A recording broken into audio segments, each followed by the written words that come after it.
introducing my players. I'm going to start with the Fixer-Upper and Snake being played by. Ryanaga, and Fixer Upper is a half orc war cleric, and Snake is a Yuan-Ti sorcerer of the draconic origin. Excellent.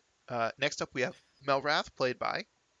Darby 827, and Malrath is a Dwarven Eldritch Knight. Sure. Eric, you're a little bit quieter than usual, so if you can adjust your microphone at all, that would be handy. Next up, we have Tristan being played by. Will, and Tristan is a kobold divination wizard. Marvelous.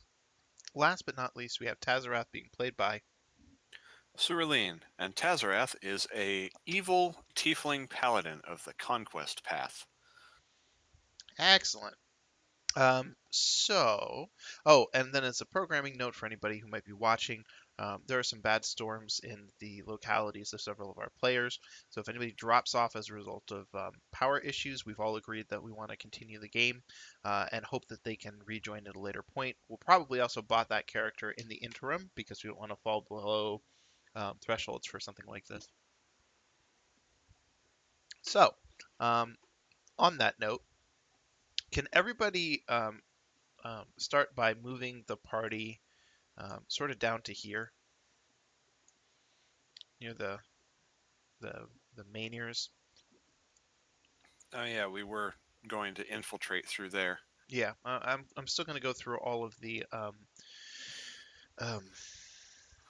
backstory from last time, but I just want to get everybody started there. So um, last time we assembled, the party had gone off on an expedition to explore an area where people thought some slimes might be coming from, and then it turned out that there's just a giant like structure covered in slimes. There's hundreds of slimes on the other side of that gate, and nobody had checked since they had closed it. And so there's like a significant slime presence. It poses an existential threat to the entire city. Um, and worse yet, in the event that the city does actually fall, all of those slimes, consuming all of those deep gnomes, will produce like a dozen more slimes per person. So then there will be a veritable slime army expanding out from there, and that's an issue as well. So they managed to get a decent sense of the layout of that area, and then in continuing to explore, they actually found that it links right up with the Were-Rat Enclave. And you managed to meet up with the Were-Rats. They seemed fairly reasonable. Um, they had ulterior motives, but other than that, the party decided that they could be more or less trusted. Um, so a peace was brokered between them and the Deep Gnomes. And now, with the revelation of the Slime Army, and the fact that when you had gone in there to explore, some disembodied voice, which is believed to belong to the Pudding King, um, is stating that he's not yet ready and that you should come back later, which means now is a wonderful time to attack. And so, and a group of deep gnomes and all of the different factions that you've managed to assemble um, are trying to prepare for this battle for Blingdenstone. Now, there is actually potentially a little bit of leeway here in terms of like the timing of all of this.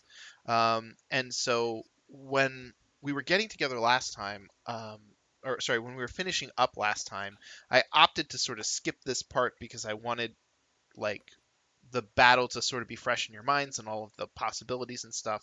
So I'm going to very briefly go over all of the factions that are assisting you and give you a brief description of them. Because with so many slimes on the other side of that gate and these earthen walls, like you're really going to need every last bit of help that you can get, and it will affect how dangerous all of the combats are because you might be able to split up more of the other monsters among other, groups of fighters. So the current factions that you have are, first of all, the Digger Maddox. They command the entire city guard. And as you saw, like they may have focused on that front gate as like the first thing that they secured. Um, but they still have a very substantial city guard. Those city guard are basically trained soldiers, as opposed to, I don't know, human city guards that are just, well paid enough to be militia of sorts. But these are actual like soldiers. Um, then you have the Gold Whisker clan, which are all the were rats that you managed to convince the Digrammatics that they could be trusted, and they would function in defense of the city. So they have vowed to fight the slimes with you, especially since obviously the slimes are like right on their front fucking door, and they've already been having problems with them, so they have beef. Um, the Stoneheart Enclave is the one of the many religious orders among the Deep Gnomes, and they're responsible for summoning Earth Elementals. And thanks to the fact that you've banished Ogremock's Bane, I should say, um, that means that any of the Earth Elementals summoned in defense of the city don't risk being driven mad, and thus are now available to help you. Now, they've been as summoning as many Earth Elementals as they possibly could. So there's a decent number of them already, but it's hardly an army in its own right. But the earth elementals are resistant to the acid damage that most commonly accompanies ooze. So they're actually a really big bonus in your pocket. Then there is also the Miners Guild. Kazook Pickshine, to whom you deliver several spell gems. He, because of the spell gems that you just brought up to him, he actually had some extra supplies that at hand and has been able to concoct a special oil that will coat weapons and protect them from the acid damage that would be dealt to them by striking those slimes. So he's going to provide the party that for free.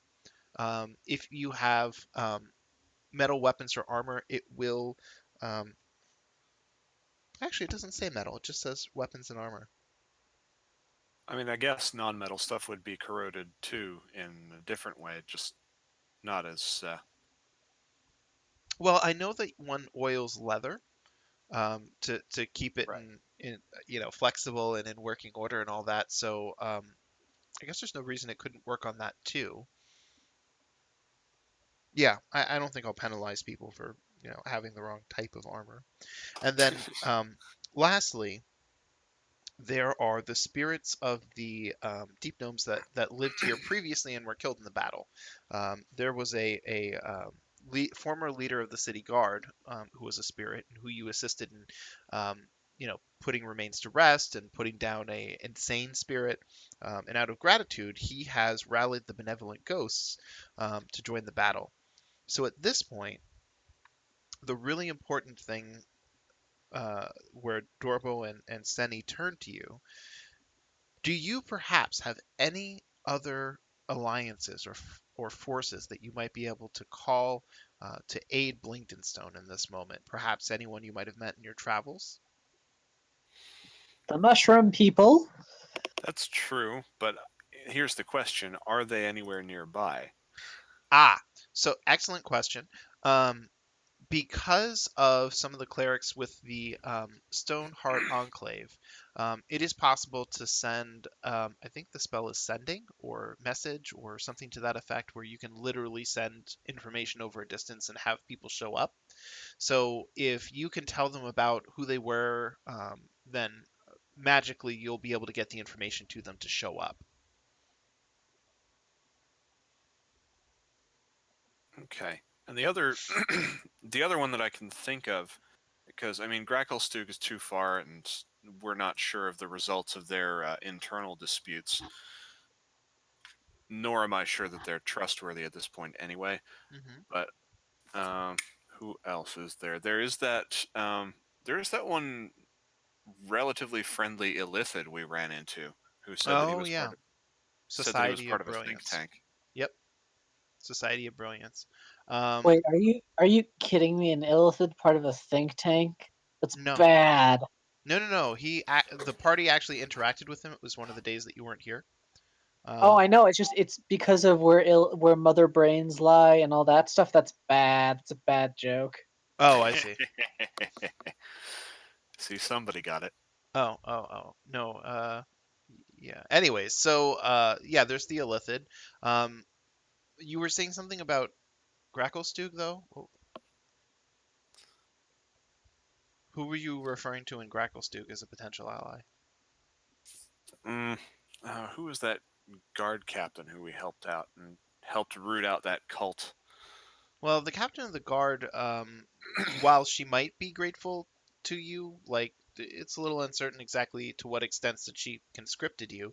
Um, while she might be grateful, she also is in command of the city guard, so she can't exactly mobilize the city guard for a war purpose without running it by the king of the city. But I do like that you thought of her. Is there anybody else you can think of, whether it was in Gracklestug or elsewhere, that might be friendly toward your cause? The stone giants in Gracklestug also. Yes, they were Again, exceptionally friendly. Yeah, they might be willing to come. Anybody else? What about the healer woman out that we found Mm. outside the Yeah, you Mushroom guys Kingdom? ended up getting separated in the escape from Neverlight Grove. But yeah, she was real friendly with you, and she might be willing to come to your aid. I don't remember her name either, but I know you're talking Mhm. about, so Okay. that's really the Maeve, I think. important part. Hmm? Maeve, I think. Yeah, Maeve or Maven. Oh yeah, well, we can probably safely ignore that particular hag. let's Um, let's uh, let's not ever. um, okay, well, unless anybody can think of anything else, then I'll start pulling Did together we the. ever end up returning that dragon egg to the dragon? That's a very We good question. I don't know if you ended up doing that. I don't think we did. I think people touched the pillar and wound up outside Gracklestug, And and we then we just forgot about decided to it. do that. Mhm. Yeah. Yeah, yeah. Well, A hope dragon would have been a nice ally, but I don't think she would have fit. Yeah, not in here, certainly. Although, actually, let me check something real quick. No, she would have been very challenged to fit through because she was. Actually, I'm not sure. I think she might have been an adult dragon.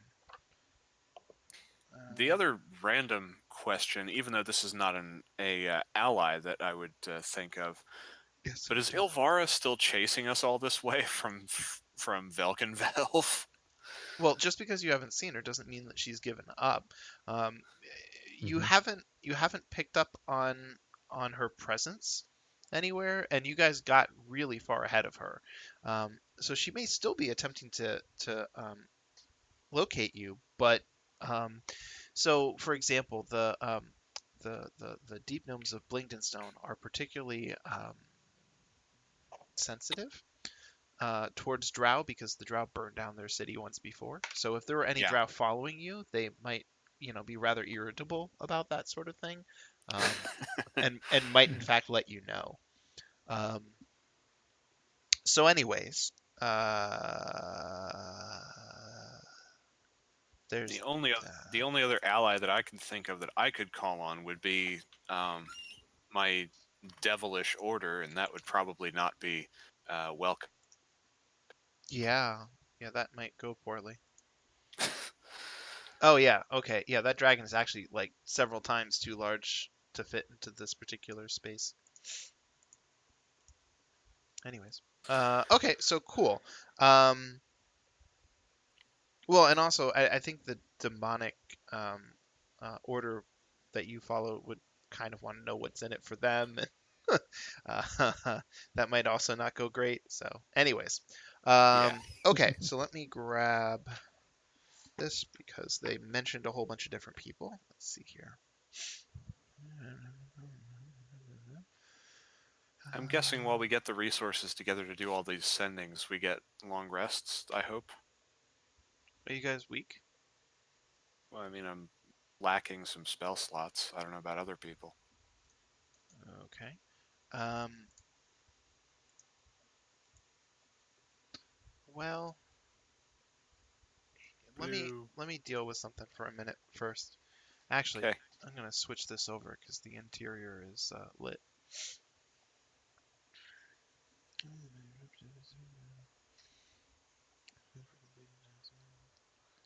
Got that.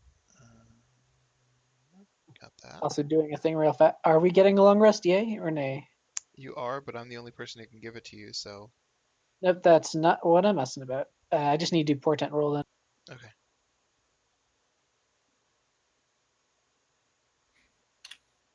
Not my normal happy ones, but I can deal with a 15 to 16.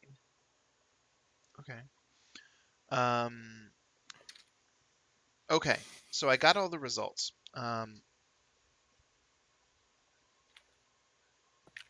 Wow, I suddenly think I might be forgetting someone. If I have forgotten anyone, just throw them out there. But the stone giants, um, they actually send back a reply. The stone giants are sending 4 warriors in your direction, and they're going to be using a portal spell to land them closer. So it will only take them a day to appear. The stone giants are going to have to like crawl on their hands and knees in order to get into the city, but once they get here, they'll be able to sort of stand if even if they have some moments where their head stoops a little bit. Um, Maven received your message and sent back a reply, and she was pleased to hear from you, so she's going to show up. Likewise, she'll be here in about a day. The Myconids send a reply by transforming the farms of fungi into a letter. It says that they will send uh, a section of the Myconids that they have at their disposal at the moment, so they're going to join the battle as well. Am I forgetting anybody?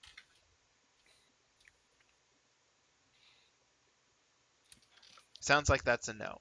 So at this I can't point, think of anybody else who'd be available. So, well, no, I'm just thinking of the people that you guys already named. guard captain, but that's it. Guard captain. Oh, yeah, she wasn't going to help you. Okay. Because, like I said, she needed clearance from the king. And also, the deep gnomes don't really want the deep dwarves to know where they are. Yep, understandable. Okay, so everybody's gotten their long rest. Is there anything that in particular that you guys want to do for the day before I flash forward?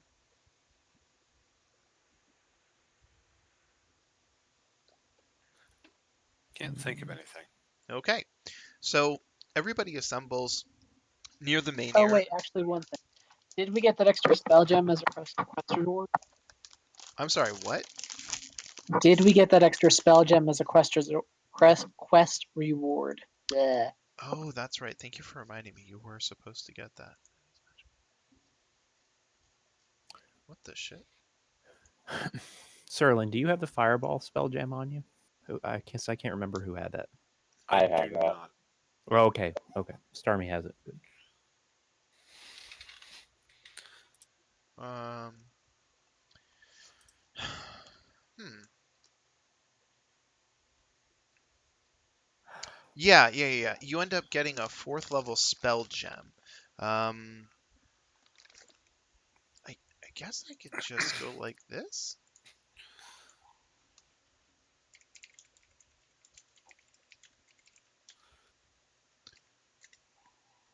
Like that, and then 1, and then who wants it? The spell gem. Who wants it? Give it to Melrath. Okay. Or I don't know. Maybe the fixer-upper. Nope, Some- don't need it. Somebody other than me. Well, it's empty at the moment, so I was thinking like if someone has a spell that they want to put in it. What about? My suspicion is the Pudding King likes to be invisible, so maybe detect invisibility on somebody that's not um, Tristan. Just as a thought. Sure, I can do that. Okay. Remember, see invisible actually only affects the caster. Okay.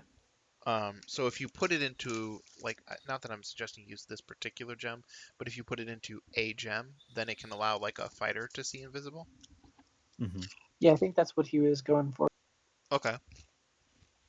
If you So guys want to subtract Yeah, I 250 think. gold, you can pay Okay. for another spell gem that will have See Invisible in it, and I'll just create the item.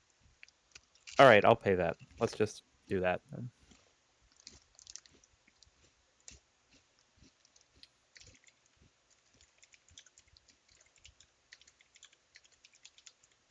Okay. Who is the spell gem of See Invisible going on to? Fixer upper, I think. Are you, okay.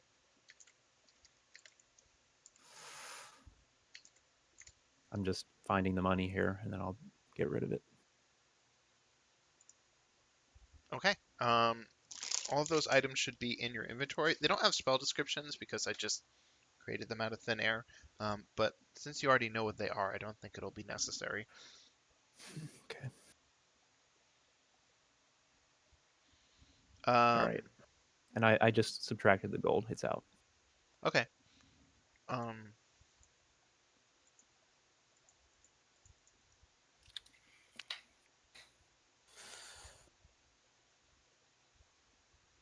there it is. Yeah.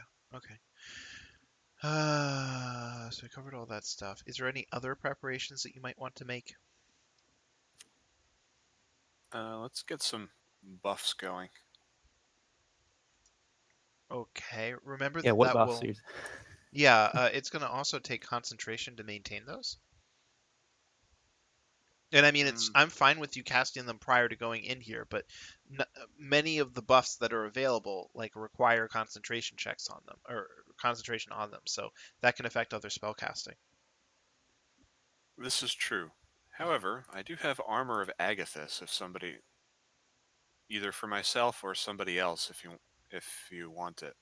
5 How long? temporary hit points and deals 5 cold damage to enemies that hit you in melee. Okay. Um, How long does it last? 1 hour, and it does not require concentration. Oh, marvelous. Okay. Well, So, does anyone want me to use a spell slot on that, or you You should only seem include to yourself. use spell slots on smites, so You should also remember to include yourself in that. yeah.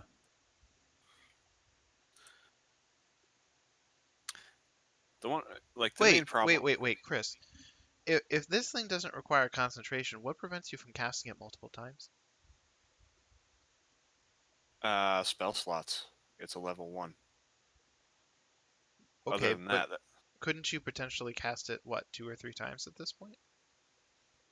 I could cast it as many as 6 times if I wanted to. Okay, well, just, add that into your equation. does So anyone see, want mage armor?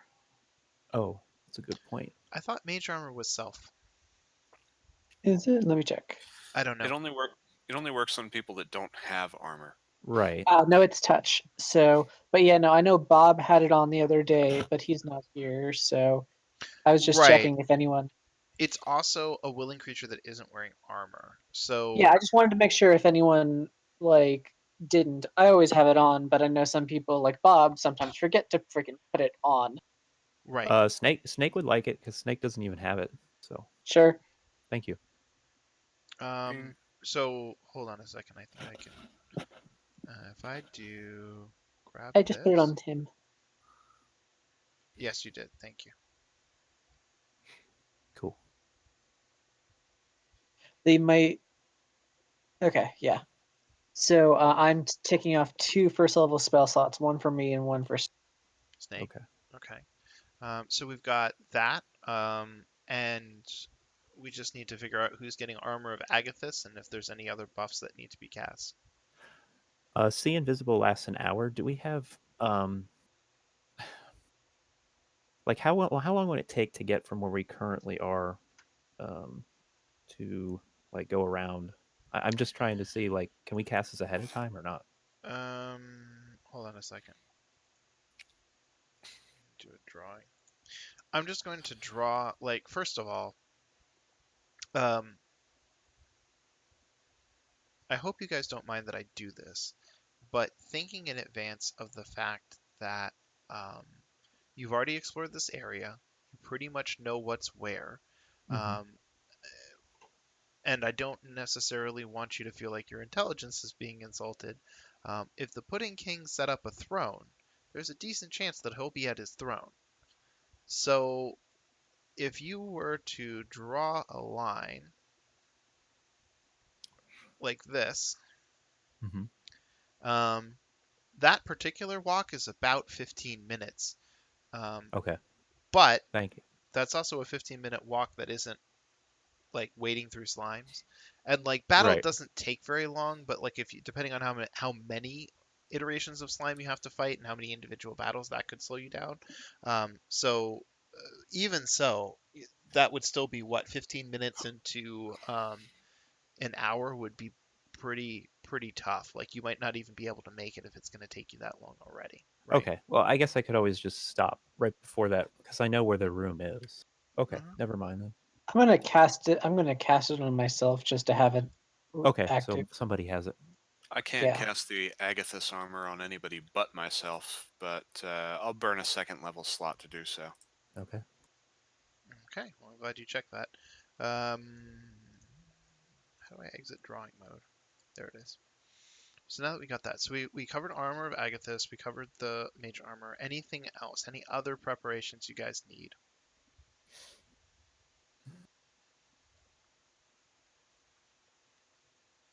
I should have 10 temporary hit points since I burned a second level spell.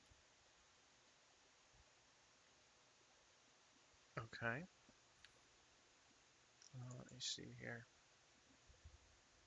Tazza. Action. Wait. I got it already. Okay. Okay. All right. Okay. All right.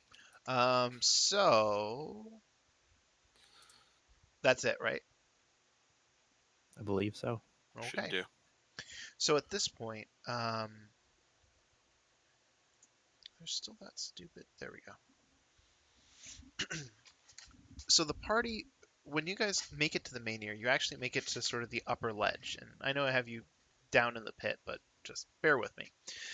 Um, this cavern is now filled with and overflowing with all of the many allies that are coming to aid Blingdenstone in its time of need. The stone giants are here. They're actually standing a bit back in this cavern. They reach all the way up to the ceiling, and they're stooped a little bit, and they don't look uncomfortable from the ceiling as much as they look uncomfortable at the possible prospect of stepping on someone. Um, and so the stone giants are present. Maven is here. She has a very tight-lipped expression on her face, and she's sort of steeled herself for battle. You can see rippling, shimmering effects across her form, indicating that she's cast some defensive buffs on herself. She's also buffed a number of the other soldiers present. The Stoneheart Enclave is down in the pit with the Mainers itself. And although it doesn't show on this map, it describes in the book that they've actually cleared this space out a little bit with some of the existing earth elementals that they have. So as a result, that space down there in the pit is wider and more circular than it had been. And they are able to use the Maineers to pull even more earth elementals directly out of the rock. And they manage to assemble another 3 or 4 before the summoners are exhausted. Um, so, with the earth elementals present, they have a contingent of 5 of them across that stairway. Not in a perfect line, but in something resembling a pyramid or a block. And the earth elementals use their control over the stone and dirt, and they use that to push aside and to push down the wall that had been erected there. By earth elementals in the past. And beyond it, you can already see and hear the horrific slurping and swarming of the oozes. Now, oozes at their best time are never particularly fast, but as soon as that wall goes down, they're all moving in a coordinated fashion. And that's something that no one has ever seen oozes do before. And it's pretty fucking horrific. Now, as soon as that wall comes down, the earth elementals lumber forward as best they can, and I'm gonna start doing some drawings. Give me a second. Right here and right here. Why did that not draw? It's still not drawing. Draw, you bastard! What the fuck? Why is... Sorry. Just Oh, shit. Is it about to crash? um, Okay. you can still hear the rest of us, right? No. Fantasy Grounds separate application from Discord, so that's not what I'm actually concerned. Oh. Right. But just Oh! making sure. No, I appreciate that. Go like that. Earth elementals march forward like coordinating phalanxes, and when they take up positions around these two circles that I've drawn, what they do is they immediately plant their sturdy legs into the ground, and then they raise their arms, and stone scrapes up out of the floor itself of the cavern, and it forms walls, not just around them, but within them. The earth elementals merge with their own stone walls, and they start to be able to swing at the creatures on the other side. And if the slimes or oozes start to swarm forth towards them, they actually merge back into the stone, letting the face of it take some of the brunt of their attacks before coming back out to retaliate.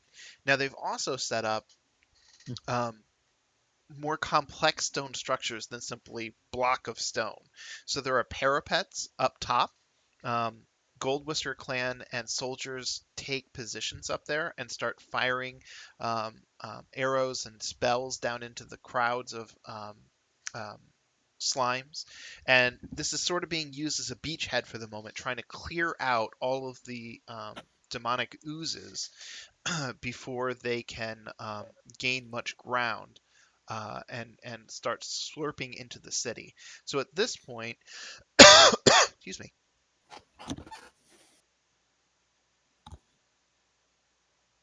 What the heck? Sorry, huh. It's a weird email. I'll worry about it later. Anyways, at this point, Dorbo and Seni encourage the party forward, and so I want you guys to arrange yourselves up in this particular little cavern space next to that water.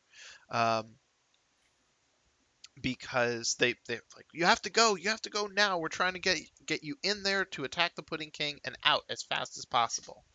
So you guys can arrange yourself. I'm going to move Fargus a little bit out of the way because I just mostly wanted him to note the space. We're on here, and so once you guys make it to this point, shit, where did it go? I need a thingy. Up in front of you, test this one. There we go. There we go. And give me a second longer. I'm setting stuff up.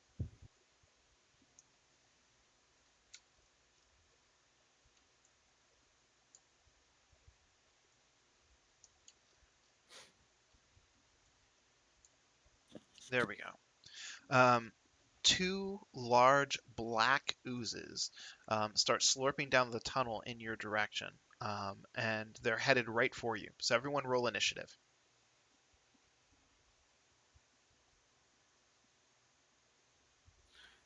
Yay, I'm competent.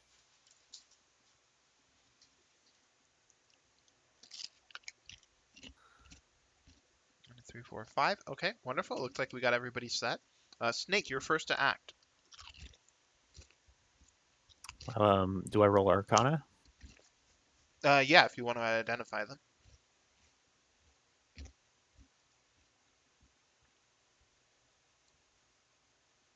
Nice. Perfect. Okay. These creatures are known as black puddings. I know that we don't really have an ideal map for this. I wish we did, but we're going to make do with what we have. These are large creatures, okay? So they're taking up the entire passageway. Okay. Black oozes, or black puddings, I'm sorry. Here's a picture.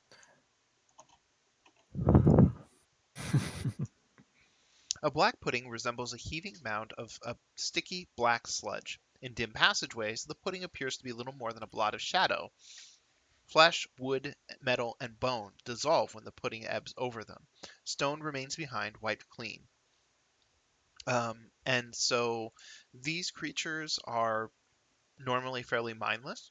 Um, they're known for being amorphous. They can actually squeeze through a space as narrow as 1 inch wide. I'm sorry, let me rephrase that. They can fit through a space or move through a space with as narrow as 1 inch wide without squeezing Hmm. because of their amorphous nature. A creature that touches the pudding or hits it with a melee attack within 5 feet of it will take acid damage. Normally, any non-magical weapon or wood that hits the pudding corrodes. You guys have oil on your weapons anyway, so none of your weapons will corrode. But the melee attack splash damage will still affect you. Puddings are also known for being able to climb difficult surfaces, such as upside down onto ceilings without having to make any sort of ability check. So they don't. Their speed and their climb are the same, and they can actually get around and maneuver on other creatures to get into a better position. Now, normally, any ooze or slime are not known for having intelligence. They just follow the most basic instincts of, consume, divide, multiply. Mm-hmm. Um, but these particular creatures are being directed, so they may be more challenging in that way, since they have intelligence.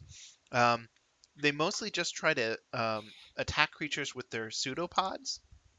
But the last thing and most important thing about them is that black puddings are known for being able to split their form, um, creating multiple copies of themselves, usually upon taking lightning or slashing damage. That's very good information. Yeah, aren't you glad you checked before you did anything at all? Well, I have the fireball ready to go, but I'm glad it's not fire. Lightning bolt would have been a bad choice. Yeah, that could have been bad. Although All right. technically it would have been also quite nice because that's a corridor, but Yeah. So resistances or weaknesses? oh, hmm.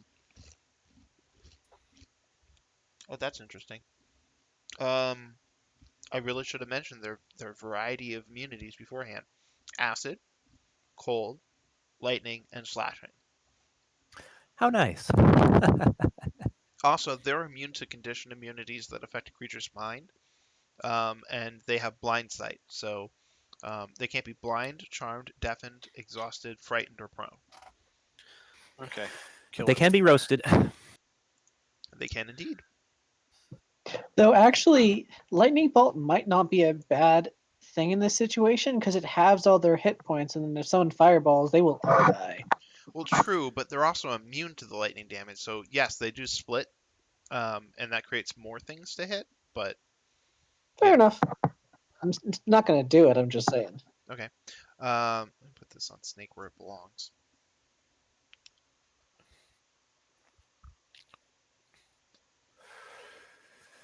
So let me know when you want me to roll. Okay, give me just a second. I'm going to reposition Snake a little bit. Okay.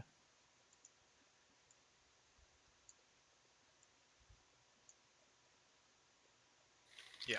Okay. I've got you. I've got you all set, so you can roll your saving throw. Oh, is it save or cast? Or both? Cast. Okay. Cast usually selects whatever is appropriate. Right, okay. So it's the better choice.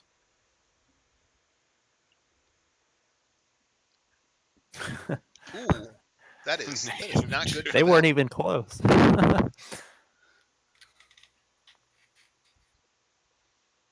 And that's Okay. +1, so it's 28. Okay. Just this. Marvelous. Yeah, your bead of fire um, streaks across the battlefield, impacting a point behind them, and a blossom of fiery death explodes outwards, ripping away and searing at the sizzling mass before you. Well done, Snake. You've moved. You've done your bonus action to check for the creature type, and you've cast a spell. So unless you have any other special maneuvers, you're pretty much done. I'm done. Okay. Melrath, you are up. Alright, so if I hit this, I get that splash damage. So every time I hit, so I get 2 strikes. I take 2 times the splash damage if I hit with both. It says for each time a creature makes a melee attack. Mm. Yeah. Alright. Well, I'm going to go up and smack it twice. Okay.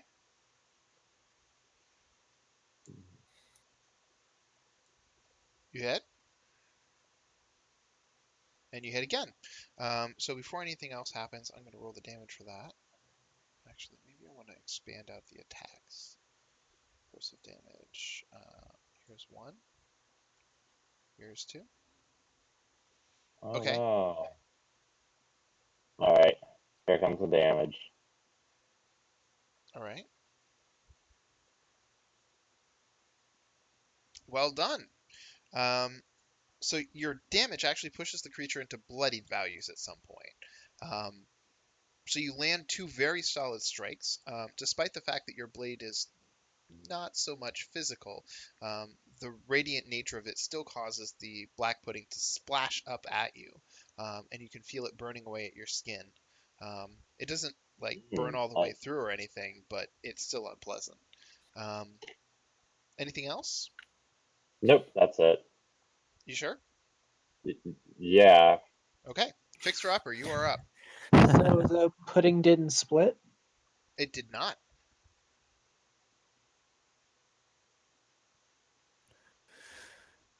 Well, I'm not doing slashing. I'm doing piercing. So Okay. um, I will double attack with my +2 short sword.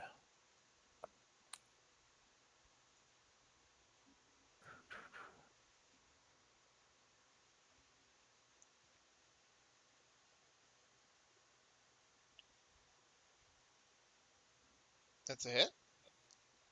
Remarkably. I mean, I think that's promising, in fact. Damage after, right? Wasn't a crit, so okay. I'll roll again. And I'm gonna okay. Wow. So it's That's literally not possible for you to miss. that's very promising. Yeah. Unless you Also, roll I a think nat you've one. discovered what their AC is. Just gonna go out on a limb there. Okay. You do significant damage to the creature, stabbing at it. Of course, your stabbing causes acid to splash back out. You end up taking a bigger amount of splashing damage than Starmie, Eric, but them's the breaks. Well done. Is there anything else that you'd like to do? Nope. Okay. Ront is up. I'll move to like here. Being unable to get to the front row, he hurls a javelin. And he hits? Okay, well. Creature takes piercing damage. Still up, though. Tazareth, you are up. Uh, can I hit it from right here, or will I need to stay? Do you have 10-foot reach? I do not have 10-foot reach. Then you cannot hit it from your current location. Okay. The other 2 party members are too close. Well, then in that case,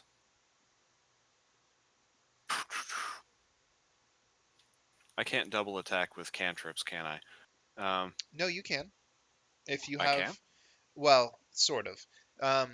Let me try putting it this way.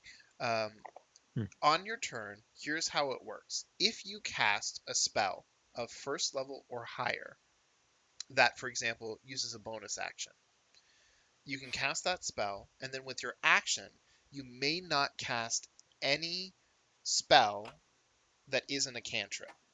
So all of the cantrips work as on your standard action or reaction, as the case may be, but it's either action or reaction. There are no cantrips in the game that use bonus actions. So bonus action being used by a spell, and then action being used by a cantrip would allow you to cast 2 things in a turn.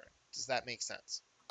It does make sense. However, I'm not sure I have any bonus action spells that are attacks that aren't melee. Well, and all I was really trying to do is explain it is possible to cast 2 spells in a turn. Mm-hmm. Okay. I have another ranged double attack question. Okay.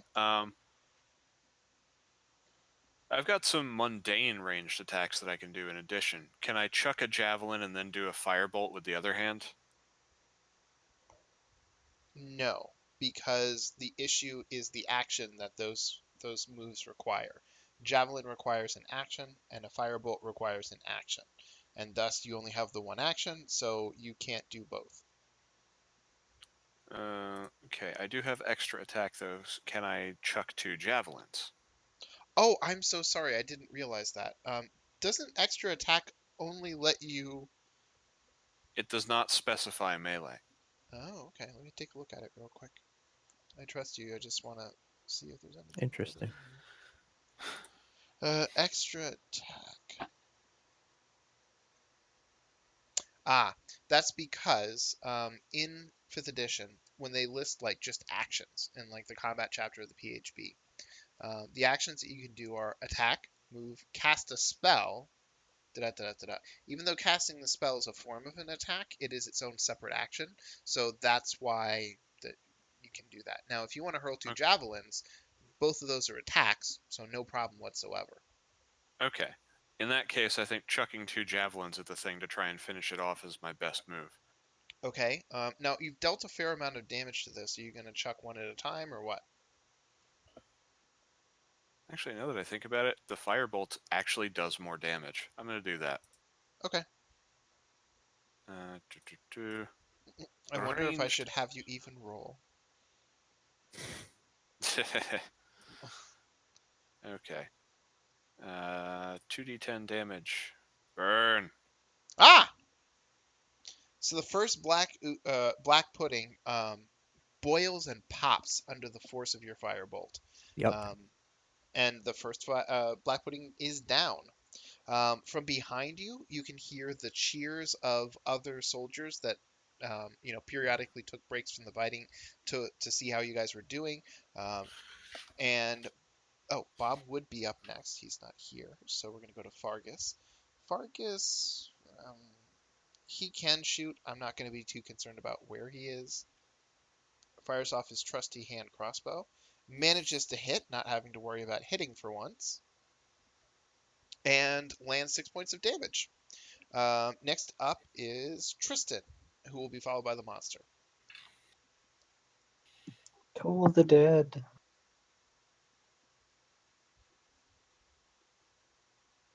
You little bitch. Wow. Wow. He was particularly wise in that moment and managed to realize that the bell does not toll for he. Next up is Black Pudding. Black Pudding. So he is going to. Blacker than the blackest black times infinity. Yeah. He's going to slurp along to here, where he can hit all of you. And he's climbing up on the wall. And let me just double check something actually. Yeah, he has a 5-foot reach, so he actually can't hit all of you. He can hit Tristan and Melrath. He can't hit the Fixer Upper. But anyways, I mean, he can hit me, not Tristan. Tazza. I'm so sorry. Yes, that's who I meant.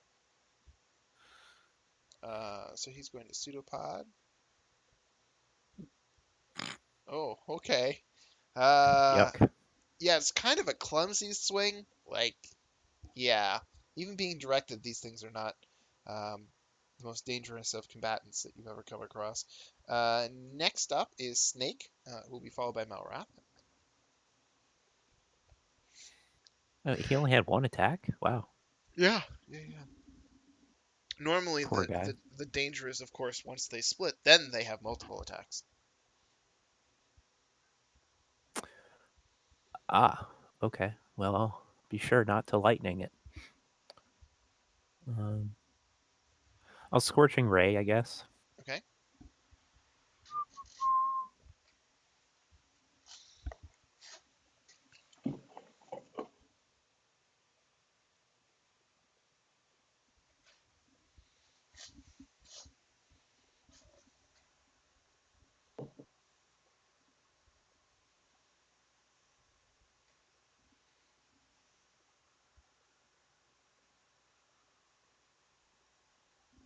Shocking, I know. Yeah. Yeah. I mean, you didn't even roll a 1. Ugh, that goes up 1. Yep. Pew pew pew. And that goes up 1. Okay.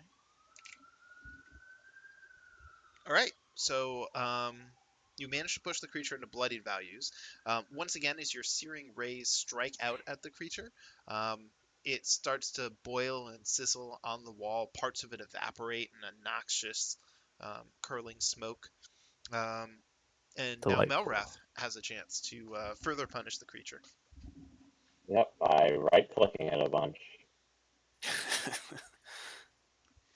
Bam Bam, double hits. Yep.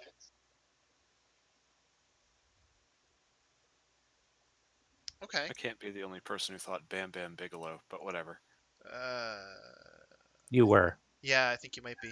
So God there's damn some it. damage, and there's some more damage. Hmm. Why are you hitting yourself, Melrath? So, yeah, there's quite a bit of splashing, probably because it's quite so close to you. Next up is the Fixer Upper. Yeah, I don't want to splash it more, so I'm just going to Sacred Flame. Okay. So just cast that on him. Man, he is not rolling well for saves. Except on Toll for the Dead, of course. Yeah, legendary on Toll for the Dead.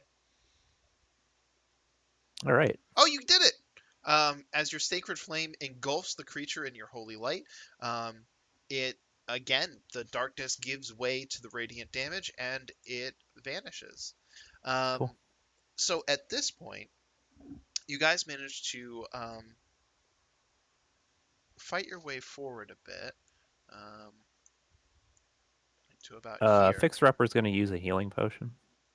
Oh, I can actually lay on hands for 10 on you if you want, and just save you the You do potion. that to the other character. Okay, I'll heal Melrath. Thank you. You're welcome. Okay. So in the meantime, um, yeah, I think I'll try that. I'll take point, by the way. I've got this shielding Okay. or die. The healing potion is 4d4 plus 4, so I'm just going to roll that now. Okay. Wait, you're using 44 plus 4 to heal 11 hit points? Well, I want to be thorough about it. I don't care. I want to lighten my load. Oh, okay, go for it. Well, snake roll, but I still only got 8, so 12. Wait, why do you get the plus 1? Oh, because The plus floor, yeah. Yeah. So I barely cleared. yeah. Uh, And Melrath is healed for 10, by the way, because of lay on hands. okay. I've adjusted his information.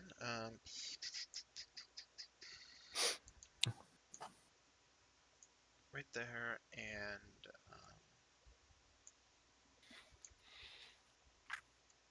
so okay, so click and click. Excuse me. You guys continue to advance around, trying your best to sort of slip through this little side passageway and continue your advance towards the throne. And once you do so, um, you're moving along. You think you're finally managing to sort of sneak past. Like, these things can't even hear you or smell you. All they have is their blind sense to sort of mark you out among anything else. So you have no idea whether or not you're hiding from them or even need to be quiet. But Mhm. Fixer Upper shouts out to Melrath, who had gone around the side, "Look out! Look out!" And you barely manage to stop from pressing your face into a large gelatinous ooze, a giant cube. At the same time, a yellowish cube comes from around the other corner and confronts Tazarath. So we're actually going to pick up right where we did in the initiative order. Um, Okay. so Ron's going to stand here. He's going to throw his javelin at the ooze in front of Tazarath. He actually is the first person all combat to miss. So that's a wonderful distinction. And then next up is actually going to be um, the cube itself. Um,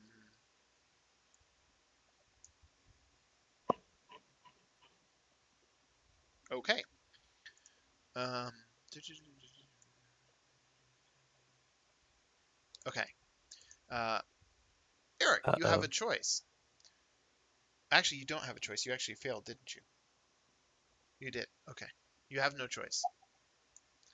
The creature simply moves forward and picks you up, and as soon as it manages to touch your body, you feel this sudden suction, and you are suddenly inside, engulfed by this giant cube ooze creature. And what does it feel like? It Delicious. it feels like you're inside of Jello Mhm. under about, say, 120 feet of ocean.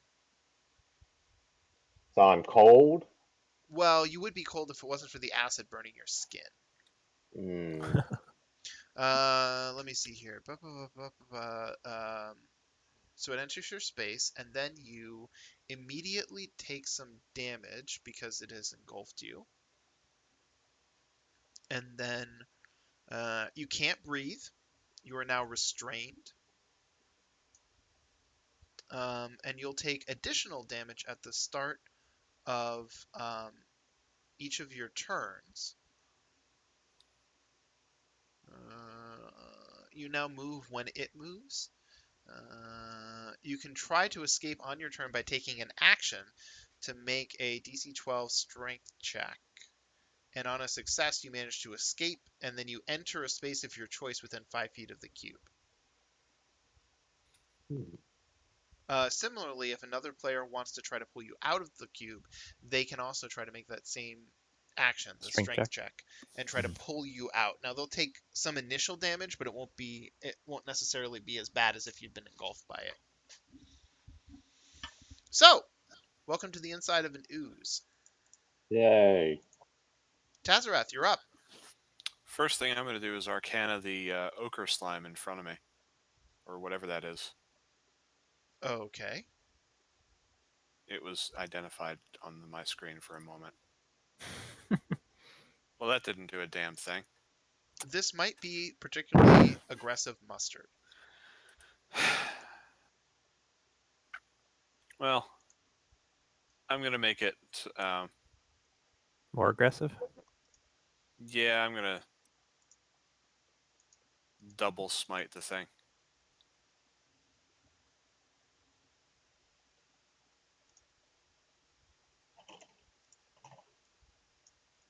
Ooh, Ooh. nice. Does the smite damage get doubled also? Um, I don't that's think a, so. I think it's I just on thought it your. did. Really? I'm not sure. We can look it up real quick. It's important. Okay. Give me just a second. Does smite increase with crits? 5e. Ah, here it is. Okay. Yes, it does. It's what I Hmm. found. Wow. Yep, yep. Yeah. This is what makes the assassin, rogue, paladin multi-class super brutal. Bro, I see. Okay. Oh, So let's see. for just a little bit more information, just in case because it relates to other classes, crits double every last die added to the attack. Divine smites, other smites, divine favor, hunter's marks, Oh, okay. um, sneak attacks, anything that adds damage to your attack, including if you have a Sword of Flame and it does D8 of fire or something like that. You roll an additional dice Mhm. because that's Awesome. 1d8. If you had 2d8, you'd roll 4d8. Double the dice. Okay, it is time for 4d6 damage. Slashing and magic apparently don't do jack. But it's time for 4d8 radiant damage. I don't think it resists that. Wait But a I minute. rolled terrible. Yeah, of course. Well, So, Oh. that's but that's my second attack. The first one is that does nothing, and then that for There you my go, a little better. other smite. okay. Okay. So, when you slash at the creature, all it does is just sort of mold around your sword. Um, and were it not for the oil that your sword was coated in, it would almost certainly have dulled its edge trying to do this from all the acid. But it does not seem impressed whatsoever by your attempts to fillet it. So Fargus is up next. Fargus barely has a shot on the mustard that you've been firing at. He manages to hit, Kill the mustard. and he does 3 points of piercing damage. Pushes And that works. it. Not only did it work, whoops. Not only did it work, but it also pushed the creature into bloodied values. So, Chris, you must have done very well with it, despite not actually having landed most of your damage. Tristan, what will you do? Arcana for the slime, right? The yellow slime. The one north of Tazza? Yes. Okay, go for it. Are you fucking kidding me? That is the most cruel mustard you've ever seen in your life. Okay, now it's gonna be the most burned mustard. It could be egg salad. Cause no. It's gonna be burned. I'm using shoot, what's it called? Fire Scorching Ray. There we go. Oh, okay. Wait, did it ignore fire damage before? It hasn't taken any fire damage yet this combat. By the way, Snake is going to be up next after Tristan, whether he kills this thing or not.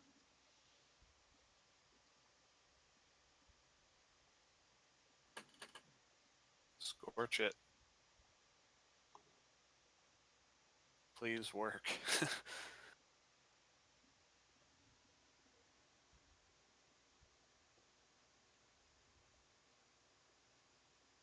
Should I just throw 66 damage at it or 2d6 3 times? 2d6 3 times.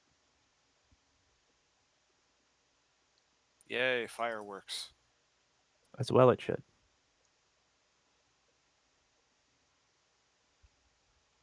Well done. You managed to land several blows. You don't manage to do significant damage, but given how slippery the creature is, even those glancing blows are enough to significantly reduce its size and efficacy. Now that it gets a turn,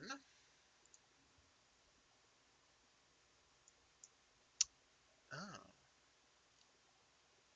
By the way, if it attacks me, my armor of Agathis will go off. right. Whether I it does any see. good, of course, is up in the air. Why is Uh, there a second Fargus?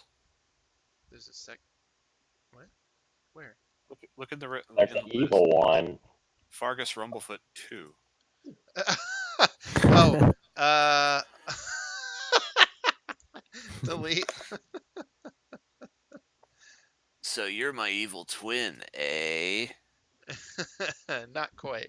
That was an accident. I accidentally picked up Fargus's icon and dropped it on the list, and it created a duplicate of Fargus. You created a duplicate of the other slime now, too. Or Yes, was that one was intentional. I was supposed to do it when you hit it with the melee attack, but let me just get this onto the field. Schlorp. So when you hit it with that slashing attack, it actually managed to cause it to split. Great job, bud. Now, I'm still going off of the damage or the hit points that it had after Tristan's turn. So all of the damage that he dealt is effective here, but it is still going to get these 2 attacks. So first things first. Oh, and then next. Oh, and then Poor thing. Snake, you're up. That's so disappointing. I really wanted to see him get hit. Um, Blast the hmm. cube. Free Melrath. Yeah, I'm gonna try to identify the cube, I guess. So I assume that's Arcana as well. Mhm.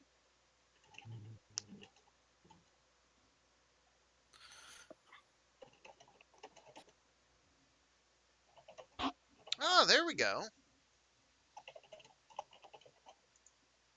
Why, that's a gelatinous cube. You've heard of them.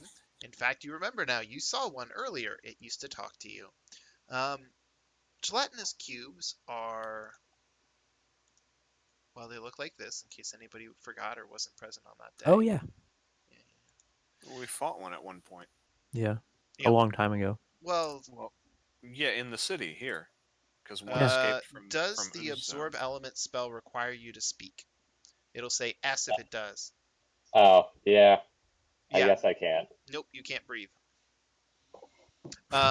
Gelatinous cubes scour dungeons and passages in silent, predictable patterns, leaving behind perfectly clean paths in their wake. They consume living tissue and leaving bones and other material undissolved. So on the plus side, all of Eric's equipment will still be perfectly functional inside of that gelatinous cube when he dies. Chris, that means we can take it. Cool. And keep it from the new character. Um, A gelatinous cube is all but transparent, making it hard to spot until it attacks. A cube that is well fed can be easier to spot since its victim's bones, coins, and other objects can be seen suspended inside of the creature. Um, as for the ooze itself, it has no elemental immunities or resistances, but it is immune to being blinded, charmed, deafened, exhausted, frightened, or poisoned. Has blind vision. Um, a cube takes up its entire space, unlike a person who, when they occupy a 5-foot space, technically doesn't take up the entire space, which is what allows you guys to move around each other in combat. Other creatures can enter the space, but the creature that does so is subjected to the cube's engulf ability and has disadvantage on that saving throw. So if you try to slide past it to get to another square, that's a bad idea. hmm Creatures inside the cube can be seen, but have total cover from creatures outside of it. Um, and then they talk about how to get people out of it if they're in there. If does it say anything about hitting it while someone's engulfed? Do they take the damage? In this particular case, I don't think I'm making a real stretch here. Um, I also don't think anyone's really going to contradict me in the chat. But so if just imagine for the purposes of this example, real quick, you're casting Fireball.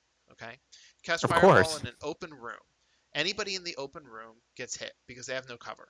Okay, now imagine that the room is bisected by a wall. You cast Fireball on the right side of the wall, and an enemy is on the left side of the wall. Unless the Fireball can go completely around the wall, it can't actually affect all of that space because the creature on the other side has total cover. hmm Starmie has total cover. So if you Okay. Fireball him, he can't be hit. All right. Good to know. And correct me if I'm wrong, but it looks like I identified creature 2 is in range. If I fireball, is that the cube and creature 2? Yes, yes, yes, Okay. yes. All right. Well, Even if I'll you just one trick pony again, as usual. Whoops, that's wrong. even if you hit me, it's fine because I've got considerable resistance. To fire? Yeah. Yeah, by being a tiefling. Oh, cool. That's right. So do you Lucky want to you. try to include unidentified creature 1? Grabbed the wrong Can I get all of them? Yeah, you just have to include Starmie to do it. Or, sorry, not Starmie, Tazza.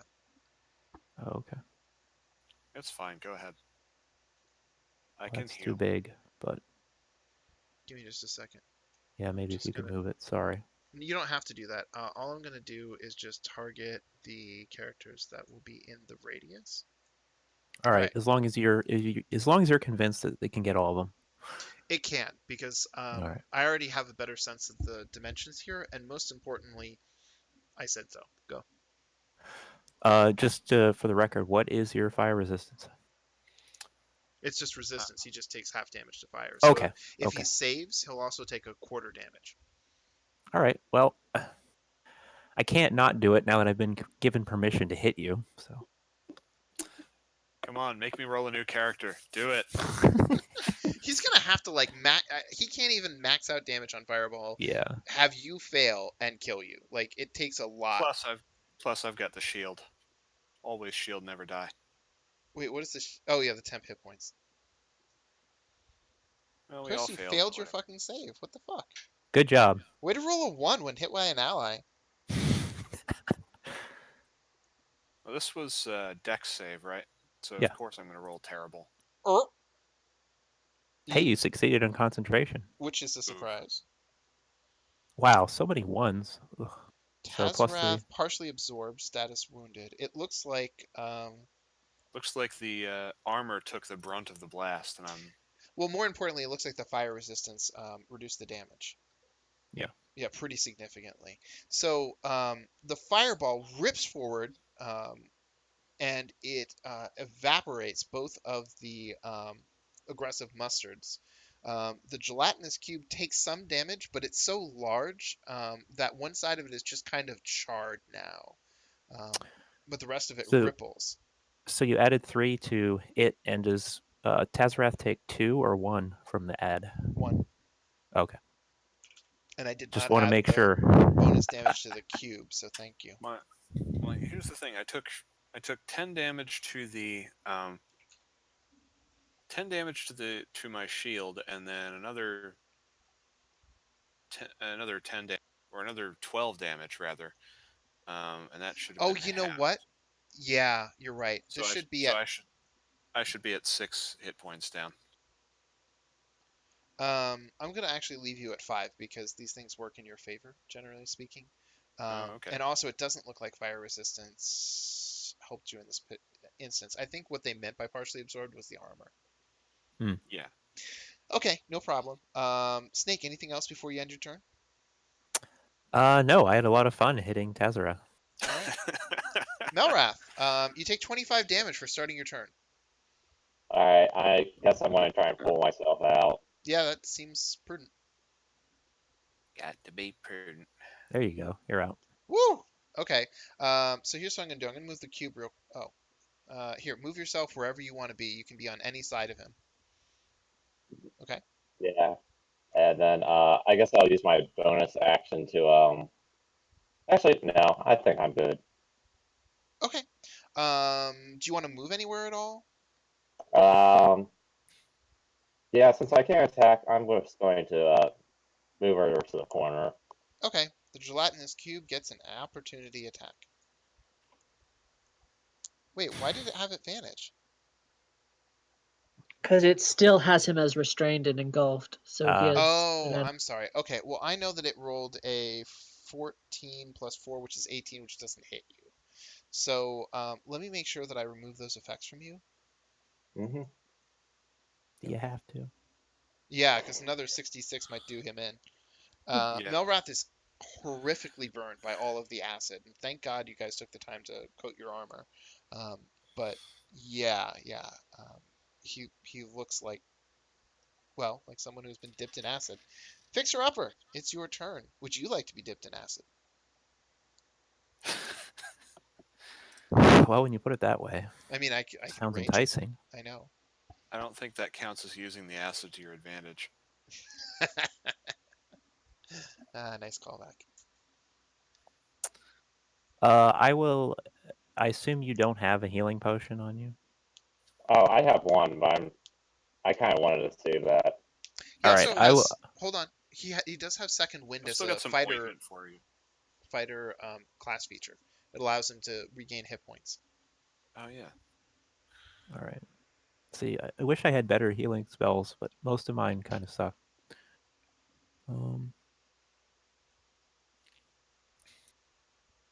Well, all of your the healing spells that you have, they're all intended to be cast at higher levels.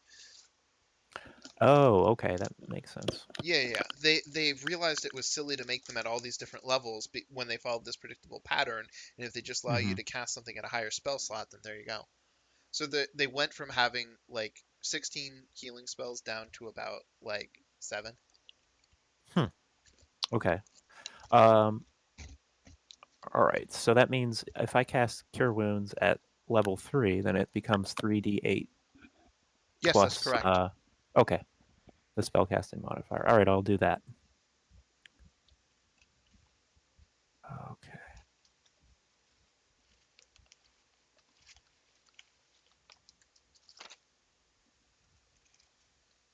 So do I just drop that on him? Hmm. And I'm creating the extra die and the other extra die. Where are you, Rath? There you go. That actually significantly helps. So Melrath is touched by the fixer upper. You can see his skin regrow and Ew. shed some of I changed my mind. There's that gorgeous smile I remember. And then I'm going to spiritual weapon because I can. Okay. Let me get your token. I love my token. I'll conjure it right to the right of the cube. Okay.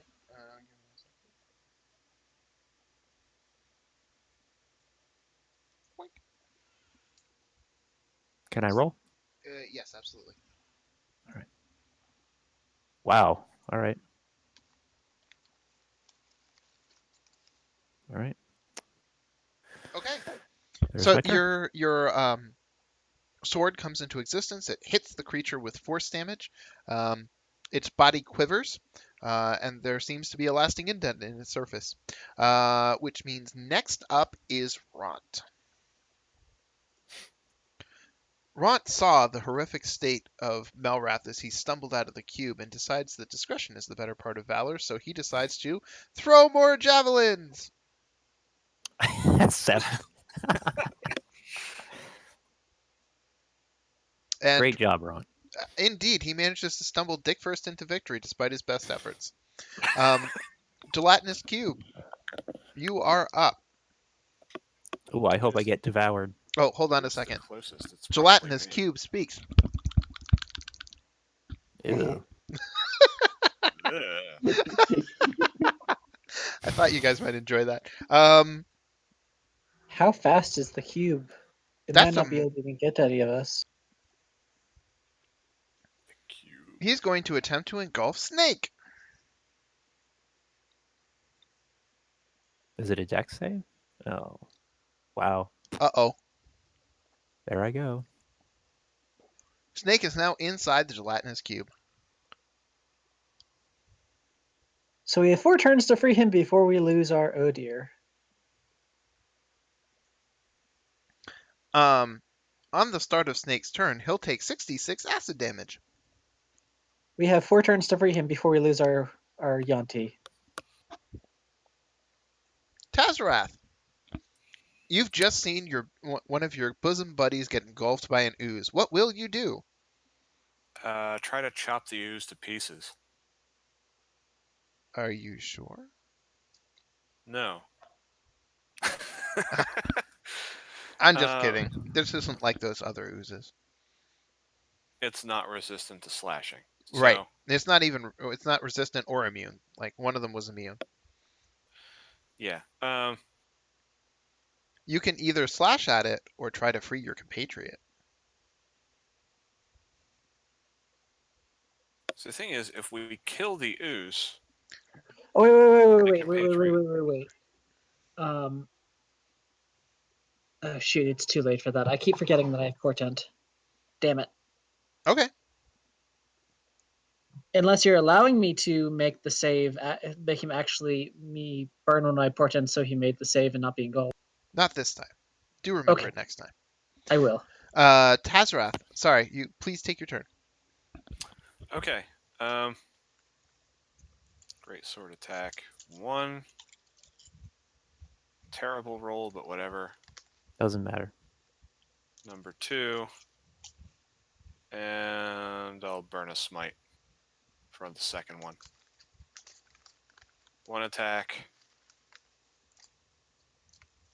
2 attacks. Smite attack. Well done! The creature has been significantly impacted by all of this, and it's affecting its ability to maintain the cube form for which it is known. The creature is bloodied. So, that means next up is going to be Fargus. Actually, before it becomes Farkas's turn, I still have a bonus action, don't I? Yes. Well, actually, I'm gonna save my last level 2 slot. I'm glad you value your level 2 swap more than my life. I'll get you out of there. Don't worry. Fargus is up. Fargus knows just how many halflings can fit into a gelatinous cube, and it's one more halfling than he cares to admit. So he's going to fire from here with his hand crossbow. I believe that. Well, Manages to hit. Oh, He actually, should have sneak attack. sneak he attack. does have sneak attack, and you guys are right. So I'm just going to roll 2d6. Okay, so 6 additional points of damage. Bloop. Okay, so that's been applied. Tristan, you're up. I'm gonna grab the snake and drag his ass out of there. Okay, so here's what I want you to do. You have to do a saving throw, a strength saving throw. So do it from your character sheet. I roll a 16 minus 1, so 15. I'm All using right. portent for this. I'm not even Oh, yeah. rolling. Actually, I guess I might as well roll just to see if I manage to somehow not fuck this up. Yeah, might as well. Can't hurt. Because Yeah. because I have +1. Yeah, fair enough. There you go. Holy Wow. crap! Kobold pulls it out for the Yeah, win. all that strength. Oh, you are going to take. Actually, let me double check on that. I want to make sure I have this right. Ooze cube, blah blah blah blah blah blah. Yeah, that's what I thought. Any creature making the attempt takes acid damage.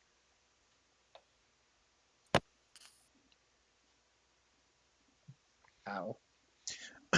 You steel yourself and thrust your hands inside of the cube, trying your very best to reach out towards Snake. Snake writhes on the inside, thrashing about, doing his level best to get his hand within reach, and it works. The two of you lock hands, and Tristan pulls as hard as he can, and both he and Snake manage to roll back out of the gelatinous cube. Tristan, you're not covered in the acid, but it burns away at your clothing and your skin and blah blah blah blah blah. There's Snake Ow. like there, I guess, and the gelatinous cube back in its place. You can move to the other side if you really want to, but like it's either Snake there also. or next to Tazarath. Snake also loses the restrained and acid modifiers. Really, really, really important because I'm about to start his turn. Let me turn off that. Yay. Okay. Snake, you're up. Thank you, Kobold Hero. Please don't. I know how much HP the both of us probably have. Neither of us could survive that turn. No. You're right. So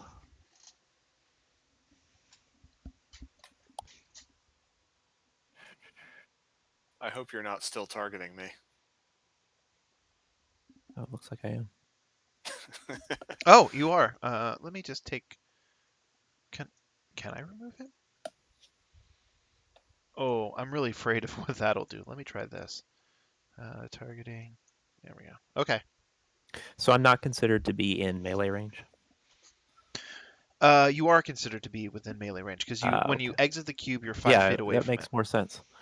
Okay. so I won't be doing that.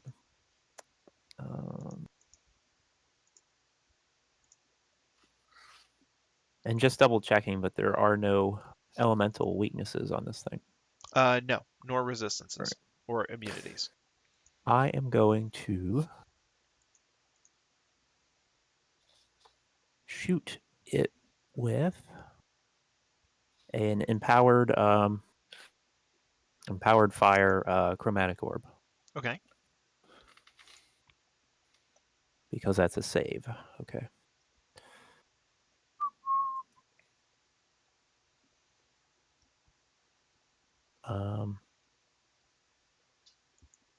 Oh, so I roll the save first, and then.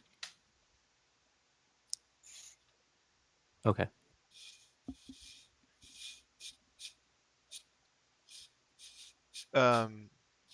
Okay, what? Did it go? No, it's like freezing or something. I did have that happening earlier. Give it a little bit and see if anything comes up. We'll be patient. If you have to, you may just have to try it again when you feel like you can interact with things. That is. Huh.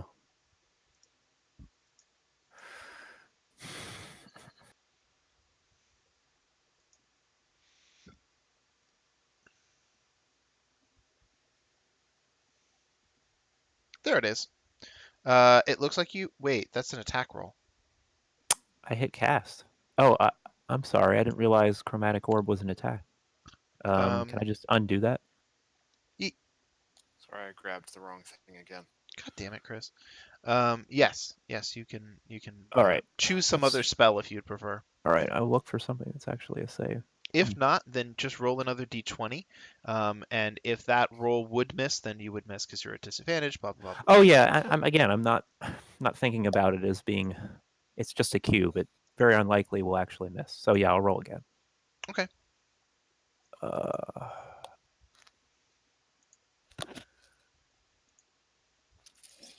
Okay.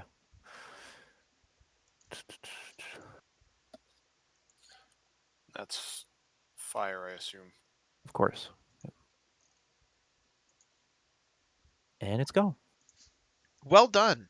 Your chromatic orb strikes the creature. It impacts the surface, and if gelatinous cubes could express horror, this one would, as it dives into the center of it and incinerates it from the inside out. Lovely. Indeed. Bloop. All right, I'm going to prayer of healing the wounded, if that's all right. Sure. How long does your sacred weapon last? Oh, good question. I think it says a minute. Yeah, a minute. Oh. Okay. Unfortunate. Yep, I'm going to delete that object. So, I'm also going to grab Fargus and I'm going to move him to like right about here. You guys barely make it another 15 feet or so. And then you see an insane, slime-covered deep gnome that points at you and cackles. "Devour them, my precious children! Make your father proud!" And then he bolts as two oozes drop from the ceiling in front of you, their dark forms twisted and flowing in your direction with unsettling awareness and malevolence. Bloop.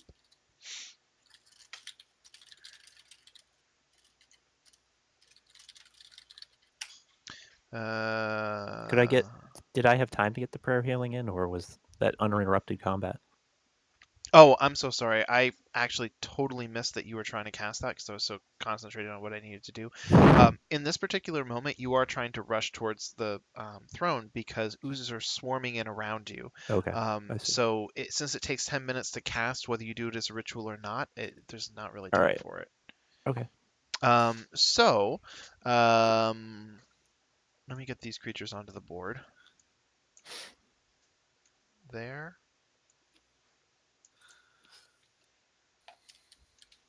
Okay, and then reveal. Okay, so these creatures look an awful lot like some of the other oozes that you've seen before, but they're a little bit different in some way that you can't quite discern. Until each of the oozes manifests a face. The black ooze The black ooze forms the face of a humanoid that's scowling horrifically, and the grayish colored ooze forms a face that looks like it has like it's suffering agony. And they start slorping towards you. Now, Snake had just gone, so we're going to continue the initiative order for the sake of time. Melrath, you are up. All right, I'm going to figure out what the gray one is. So that's Arcana. Yes, Should Fargus be in front like that? he shouldn't, and he isn't. I just wanted to show you guys about where you were while I was configuring things. Nice roll. Best way to find out is to hit it a bunch. Okay. Especially with slashing. Yeah. He doesn't have any slashing. Not Hit on it too. okay. You've Wow. already knocked it into bloodied values. You race forward across the battlefield, intent on not letting the Pudding King escape, and you viciously slash into this gray ooze before you. Your radiant damage, leaving like burning pits, grooves in the surface of the thing, and it looks really not long for this world. Fixer Upper. You see Melrath charge forward. Now, I know that it's a little hard to see on this map, but that little block of stone, there's space between that stone and like the dark pudding, so you can sort of fit in some of the melee characters there. Between the black stone and the... The black pudding and the stone wall. Oh, okay. Can I go here? Slightly up. I'm gonna move him for a second. I want you to be more like that. And then go like this. There you go. Okay. So I can hit that. Yes, you can hit either one. All right. Well, first I'm going to Arcana on the gray thing. Okay. Although chances are not... Well, okay, maybe. Actually, that's barely enough. So there's still something particularly unusual about this ooze itself. But and I mean above and beyond this, but you also recognize that this is a rare form of gray ooze. This is a gray ooze.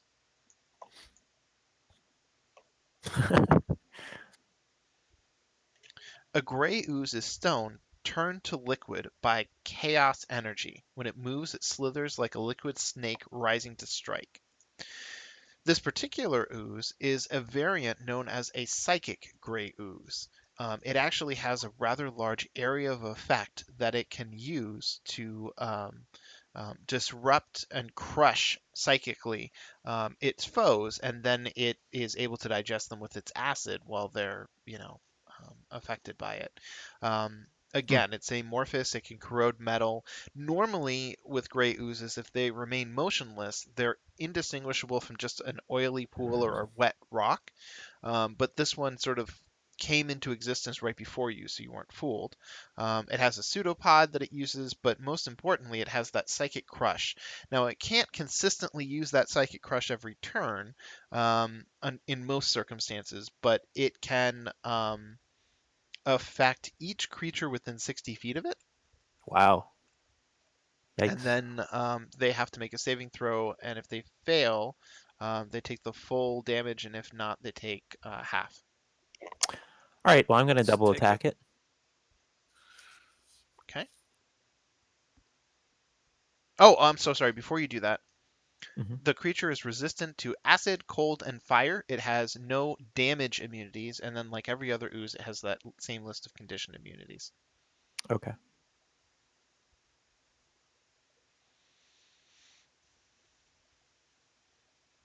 Hit on a 3. All right.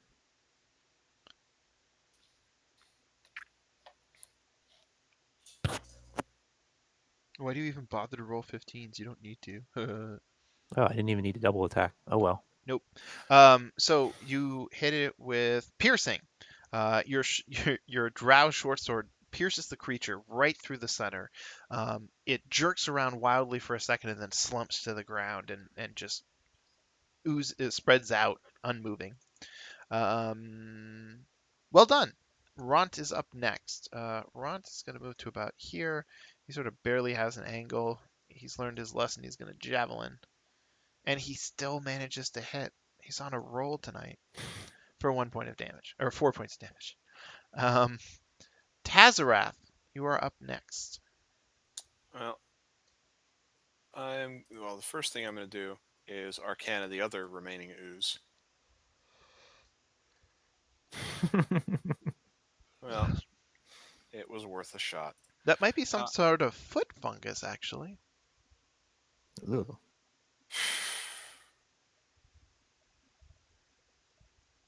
You really should write a book, Tazza.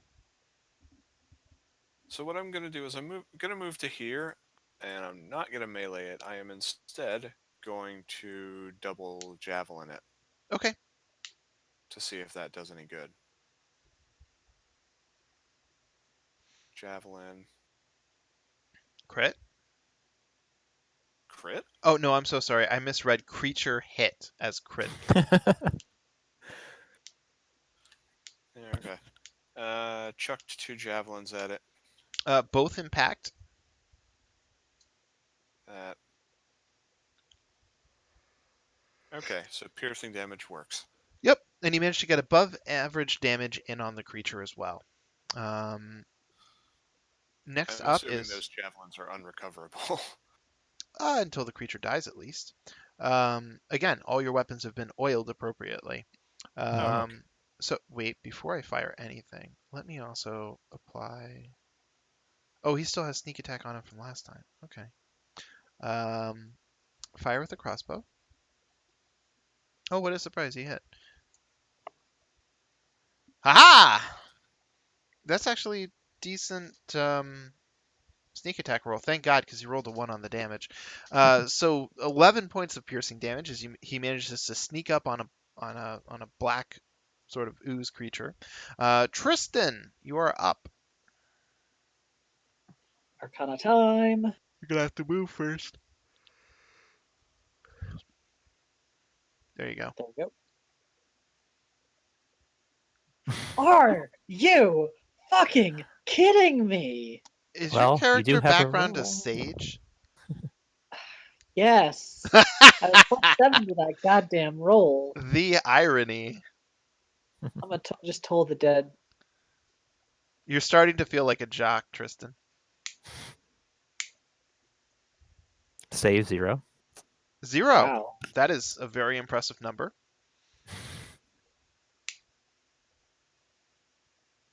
Oh.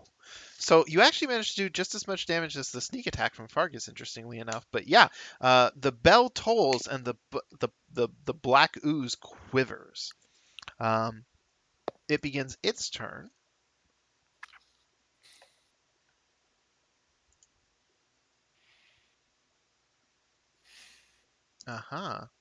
It is going to.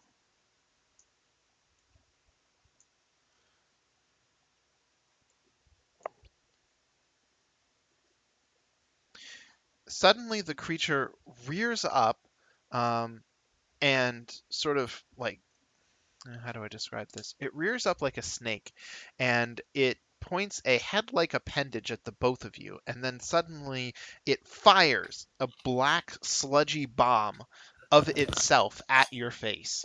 The fixer-upper is hit full on, but Melrath actually manages to dodge out of the way. And where are you? Fixer-upper, fixer-upper. There you are. Wow. The bomb itself hitting you in the face was significant, but the acid that is left behind afterwards is even more so. It causes significant scarring and does a lot of damage. You're really hurting. Snake, you're up.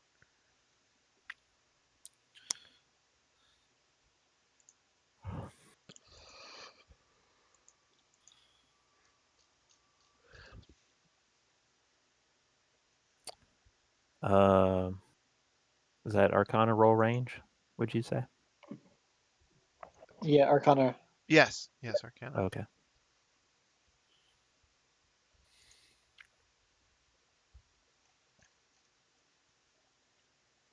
Mm, sadly, not good enough to give you any information on it. Wow. All right. Well, I'm going to take advantage of something this creature has, or this class, elemental affinity acid. So I'm going to use a sorcery point to give myself acid resistance for the next hour. I actually looked and found that. Oh, well done. And then I will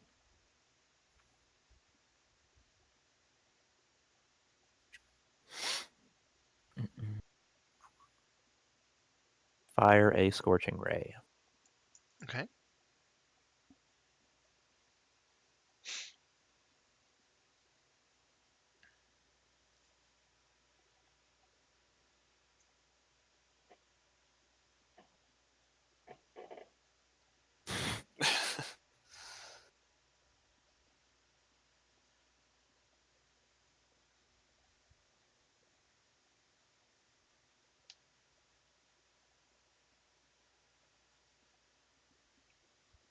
All right, you managed to push it into bloody values. Wait, I think you have one more to go. And none of those were ones. So, you this creature has no cover and no defense whatsoever against your assault of flame. Um, having seen the black sledge bomb that it hurled at your two allies, you let forth three large raging blasts of fire, digging huge smoking gouges into the creature, and the oily black smoke curls upwards into the air, and it smells an awful lot like burnt dung. Lovely. Anything else, Snake? Nope. Melrath, do All right, something dignified. I'm going to try an Arcana it. No. So Hmm. I'll go and smack it a bunch. We'll never figure this out. It'll die before you do. Yep, probably.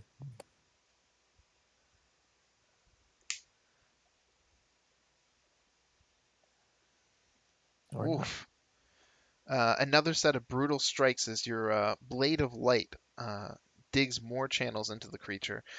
So now it's got smoking holes, it's got burning channels from radiant damage. It's really not in good condition. Fixer upper, Speaking of not in good condition. yeah. And also speaking of smoking, Yeah. reeling from your most recent assault, you turn upon the creature. Yes, and I double attack it. So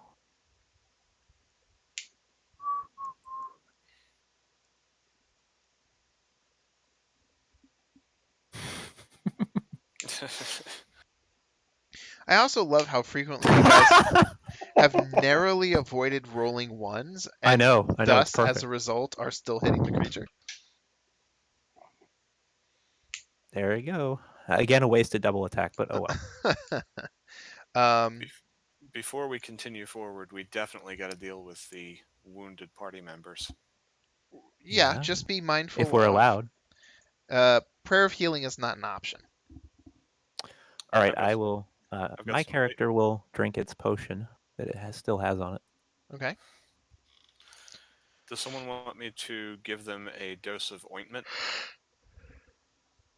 Oh yeah, we have those too. Yeah. Yeah, How I'll many take some D8 too. is that ointment? 2d8 plus 2. Okay. Somebody I want also it? have one potion of healing if anyone needs it, like Fixer Upper. I'm okay. I've got a bunch of ointments. I just want to use this healing potion and get close to normal. Yeah, I'll take the ointment, Chris. Okay. One dose for Eric, 2d8 plus 2. 4d4. Okay. Okay, so Eric, your hit points, you only have 1 point of damage left. The ointment settles into the burned skin, and you feel great relief. Wow. Th- My rolls have been Pretty bad. Unfortunate. A whopping 12. Well, you're not at half damage anymore. And then on top of that, I will use. I know I had ointments somewhere. Should be under Keogdam's ointment or something. Yeah, it's under K. If you give me that minute HP back, I'm just gonna drink my own potion. Okay. So I will heal you for that as well. Guess I don't. know I I think saw it. I think you gave it to me at some point. Oh So I've got the last dose. Do you want it? no, I'll just use this. I'll just burn spell slot. Well, do that. I still have 15 points of lay on hands. Well, let me burn one spell slot for one cure, and then you can heal the difference. Okay. Or Well, also, Chris, just keep in mind, not that it's come up so far, but like poisoned or disease, like those are things that actually you're the only person who can heal. That's a good point. And they take 5 points per expended use. wow. So I'll do that again and burn another spell slot.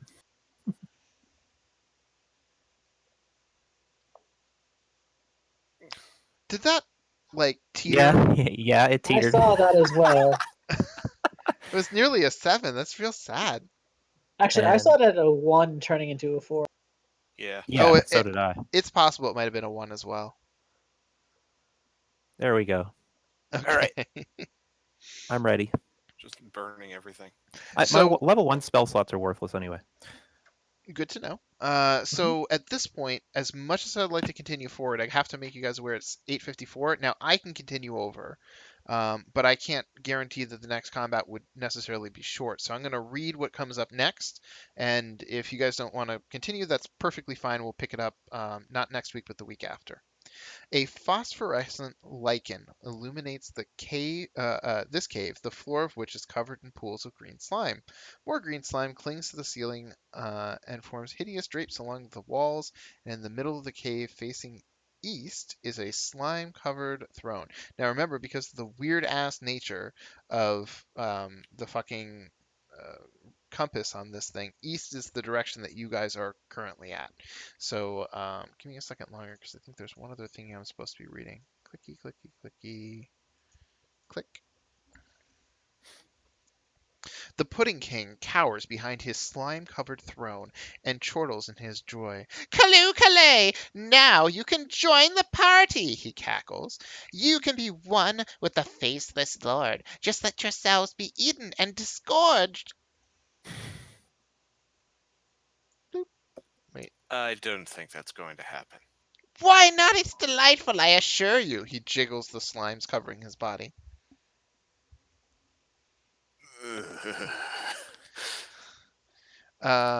So Tazza shudders disgustedly. here's what I'm gonna do. I can still set up for next time, even if we don't get. Oh, I'm totally okay with taking care of this boss battle now and then just having the same. two. Yeah, and this is a good thing to do. I've got tomorrow off anyway. Lucky you. okay. Is anybody who can't continue? I'm fine. Okay. I'm Uh, good. I don't hear any no, so we shall. So we're gonna start right where we were in the initiative order, which means Ront is up next. So he's gonna move to about here. Now he said he was cowering behind his throne. There he is, and he actually has partial cover. So the javelin that he hurls Still hits. still somehow manages to hit. So damage, clickety click. Boom. So a shallow blow lands on the Pudding King, who cries out in pain. Tazarath, you are up. Are there still like slime draped curtain things that'll drop on me if I walk in there this time again? Well, first of all, yes, there are still green slime covered things. You did clear out some of them. A number of them have regrown. The most important thing from last time was that when you walked into the room, you couldn't possibly have been aware that on the ceiling, like a good 15 feet above your head, was a green slime waiting to drop on you. And that's how you got caught unaware last time. Okay. So from this angle, I can't tell if there's another one there. Yes, and that's why I pointed that out.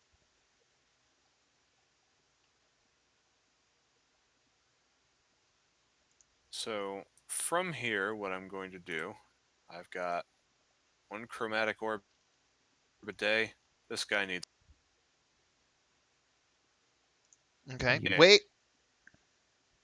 Okay, it didn't end up mattering. Please remember that because he has partial cover for any other attack rolls, you have -2 on those. Okay, Fair so enough. roll your damage. What type was it? Fire.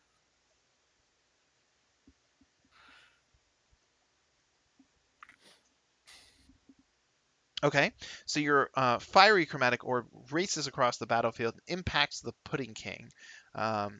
There is a horrific smell of burnt flesh and burnt ooze. It is now the Pudding King's turn. He's going to run, isn't he?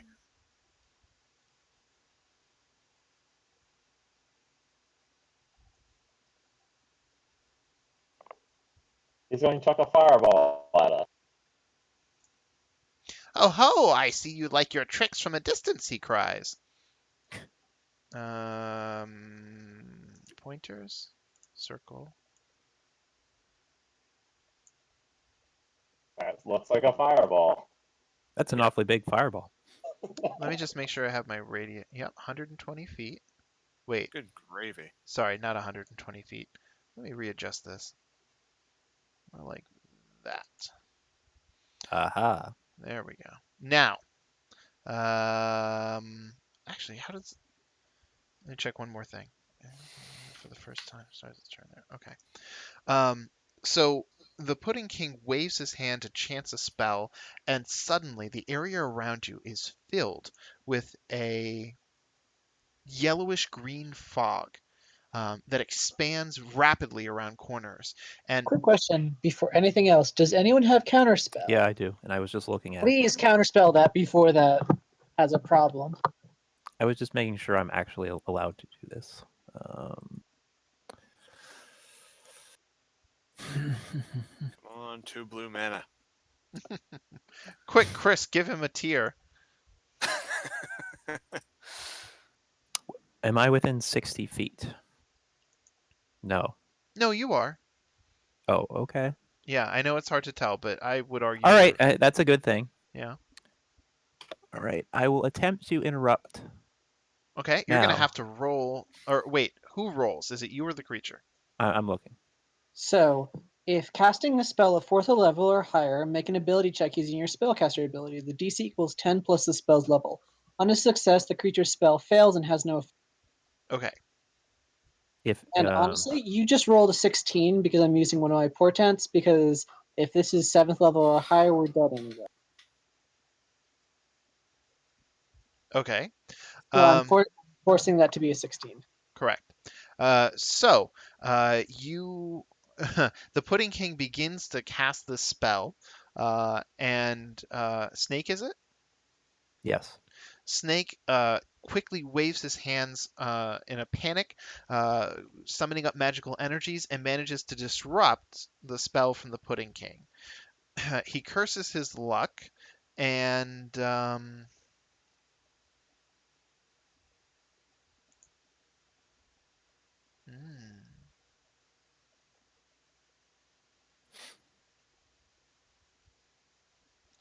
He curses his luck and then grabs his face, both cheeks in his hands, and he pulls. And as he does so, his skin tears in half, revealing the hideous ooze form within. His skin slumps to the ground like discarded snakeskin, and he now has a hideous oozing form. Ooh. Fargus. Fargus wants to. Oh, I can probably get rid of this pointer. Fargus is gonna nope the fuck out of here. And Since it was successfully countered, do I get to know what it was? you can roll an Arcana check to try to figure out what it was. Okay. 10 to 1 says it was Cloud Kill. Well, yeah, that's what I was thinking, but okay. It was Cloud Kill. Now, because you countered the spell, that means because you know what the spell is that you countered, it means you know what the spell does. So hang tight for a second, just in case And anybody. what level is Cloud Kill? 4? 5th level. 5th. Okay. You create a 20-foot radius sphere of poisonous yellow-green fog centered in a point you choose within range. The fog spreads around corners. It lasts for the duration or until a very strong wind disperses the fog, ending the spell. The area is heavily obscured, meaning none of you would have been able to target it at range. When a creature enters the spell's area for the first time or starts its turn there, that creature must make a con saving throw. It takes 5d8 poison damage on a failed save, or half as much on a successful one. Creatures are affected even if they hold their breath or don't need to breathe. The fog moves 10 feet away from you at the start of each turn, rolling along the surface of the ground. The vapors being heavier than the air, it can sink into the lowest level opening of the land or even pouring down openings. Wow. By the way, do you have another spell slot for counterspell? I'll have to make one. Cool, because I have a 15 portent save, which is I think is just enough in All right. case. Yeah, I'll make one and then I'll hold it for counterspell. So Fargus managed to hit, does some damage, and manages to knock the Pudding King into bloodied values. Tristan, you're up. Cool. All right. I am going to, since it looked like fire worked, Melf Minute's Meteor, or Milf's Minute Meteor. Okay. Hold up. The creature actually counterspells your spell. Oh, you little son of a bitch! Wow. Oh, I'm sorry. Before I do that, I should... These damn blue decks everywhere. Tristan, did you have anything else you wanted to do on your turn? 1 second. Sure. Figure out what the hell's up with him with Arcana, if you can. Can I? No, this creature is a rather unique one. There's no like official monster block for something like this. There's no identified and be had. Well, see, when you guys are identifying creatures, like if you see a red dragon in the Right. wild and you look at it and you remember having heard about red dragons, you have Mhm. some information. I This understand. creature's never been seen in the wild, so Okay. How far away are we from him? Tristan is presently 45 feet away from him. Cool. I'm going to get a little bit close. Wait, actually, 1 second. Ooh, marvelous. I'm going to get in like 20 feet. That doesn't block it off, does it? No, people can still get around you. Now, let's see here. Give me just a second. Does acid splat on him? I'm working on it.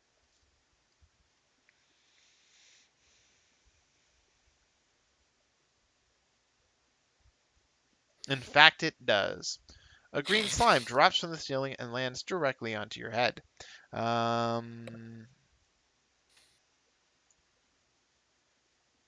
You take 3 points of acid damage from it, and it starts to seep into some of the fabric of your clothes, making it all that much more difficult to scrape free. I didn't even get a dex saving throw. No, I checked specifically for that. If you are unaware of it, you get no dex saving throw. Oh, come on. We know that that's going to happen. It happened to Tazza the last time. I'm reading that as if you can see the creature and you know it can drop on you, then you can try to dodge it. But if you don't know where it's coming from exactly. Oh, okay. I was about to say we knew this was coming. Oh Right. yeah, no, that's not in question. Sorry. Okay, So well, back to that's fine. Snake. All right. I am using a bunch of sorcerer points, Okay. and actually, um, yeah, I have 5 currently. So that means I can create 1 third-level spell. So I'm going to burn all of them. However, at the same time, I'm going to destroy my level 1 spells, all 4 of them, which gets me 4 points, correct? Oh yes. And then I'm going to burn 3 of those points to get a second level spell slot as well. Okay. I know it's silly. So I'm going to use one of my remaining two second level spell slots to. Well, first I have to move closer to. Well, actually, it's 60 feet. Never mind. I don't have to. I'm just going to Scorching Ray him. Mhm.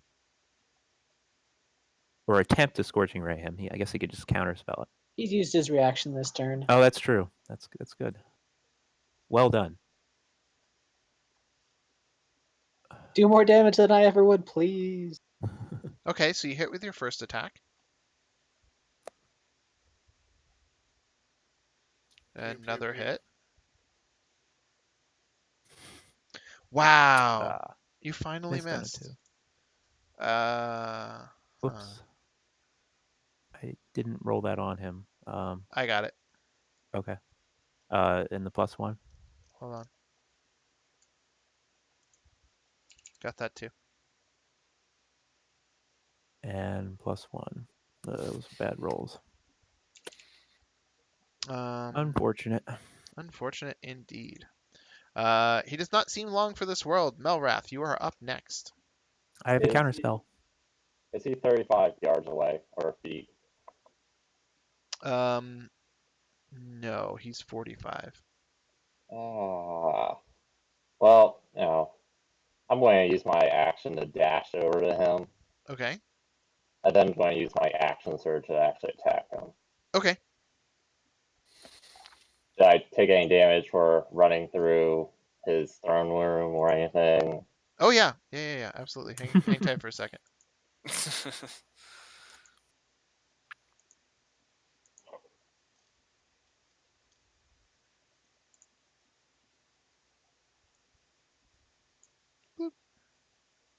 Ha! A green slime flops onto your head, but despite that, you still manage to, race over to the Pudding King, and Mac him real hard. He's dead. quite Or maybe not. probably, Yeah, probably still. Yep. Damn it. I wanted that kill. your sword blazes with holy light as it slashes the creature. And hold on a second. There's a thingy. Does he explode in ooze? Killing Um, Eric. I'll tell you in a moment. Oh yeah, new character time. Just Well, what I wanted. actually, as the upper half slorps onto the floor, you haven't won. No, we will rise from our children. We will be reborn from the faithless Lord. Jubilex will consume the banquet of the Queen Shut up. of Fungi, and Where's we the silent will spell? all growl. I'm melting. And that's what Demon Lord number 3? With the Pudding King now gone, every single ooze, including the green slimes actually just slurp right off of you guys without any continued attack. Every one of the other oozes is now just moving as an individual entity, just kind of wandering around. They've ceased to all be directed by a single will. Now at this point, 3 particularly attractive Galabdur escorts appear in fishnet stockings, and 1, Say. 2, 3. Um, they are led by the ghost of the Burrow Warden Yagder, whom you helped out earlier, the ghost. And quickly, my friends, with me, with this escort of Galabdur, we're taking you to safety. The Galabdur quickly swarm up and around and scoop you up in their big, strong arms, start hustling you towards the door. So everybody ends up down about here. Now, here's what I will say. There's more stuff to read. We've already gone over. You guys were gracious enough with that. So unless you really want me to proceed with the rest of that information, I would just say level up to 7, and I can stop the stream here, and we'll go like that, and then I'll just read all the rest of the information at the start of the next game. All the other information include the battle that was taking place on the other side with all of our allies, or Yes. okay, Information cool. about that, what your reward is, things of that nature. And actually, I think I have to go click. Right. Right. Yeah, your reward and the state of affairs now that you guys have killed the Pudding King. That's the other Okay. information left. So, let me hit stop.